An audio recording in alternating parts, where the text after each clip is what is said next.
امبر کوائٹس کے سامعین السلام علیکم۔ ایسی غلطی جو ہر مرد اپنی بیوی کے ساتھ کر رہا ہے، جس سے بلڈ پریشر، دل اور دیگر بیماریاں پیدا ہوتی ہیں۔ قوت مردانہ میں کمی واقع نہ ہو اور جب بھی جماع کیا جائے اس سے حقیقی لطف حاصل ہو۔ حقیقی لطف حاصل ہونے سے مرد کی جنسی قوت کمزور نہیں ہوتی اور عورت بھی مطمئن اور خوش رہتی ہے۔ طبی لحاظ سے 3 سے 4 یوم بعد جماع کرنا چاہیے۔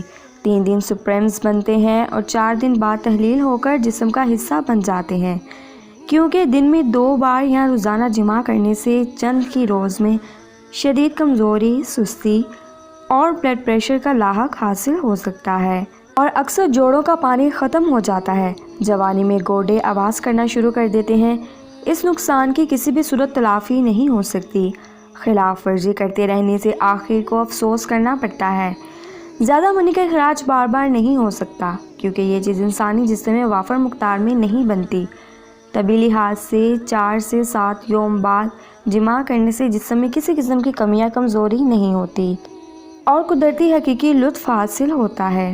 تمام زندگی تک مختلف امراض سے بچا جا سکتا ہے۔ منی گاڑھی ہے یا پتلی، تھوڑی ہے یا زیادہ، اس کا رنگ کیسا ہے وغیرہ وغیرہ، ہر آدمی کے لحاظ سے اس کی منی میں بھی فرق ہوتا ہے۔ اس کا مردانہ قوت کے ساتھ ہرگز کوئی تعلق نہیں ہوتا، سوائے اولاد پیدا کرنے کے۔ منی کا اور کوئی کام نہیں ہوتا۔ منی کے ذریعے صرف نطفہ یعنی سپرمز باہر آتے ہیں، جو مباشرت کے دوران عورت کے رحم میں داخل ہو کر حمل ٹھہراتے ہیں۔ اس کے علاوہ منی نطفہ کے لیے زندگی ہوتی ہے، جس طرح انسانوں کے لیے ضروری ہوتی ہے۔ منی کو جوہر حیات کہا جاتا ہے، یا منی کے ایک قطرے کو خون کی 100 بوندوں کے برابر بھی کہا جاتا ہے، جو کہ سراسر نوجوانوں کو گمراہ کرنے کی کوشش ہے۔ میں آپ سے ایک سوال پوچھنا چاہتی ہوں، اگر منی کا ایک قطرہ خون کی 100 بوندوں کے برابر ہو تو ایک دن میں 3 سے 4 بار کرنے والا بندہ تو زندہ ہی نہ رہے۔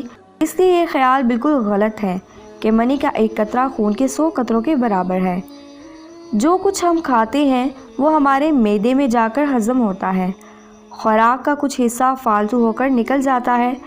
امید ہے آپ کو ویڈیو پسند آئی ہوگی، تو ویڈیو کو لائک کریں، چینل کو سبسکرائب کریں۔ شکریہ۔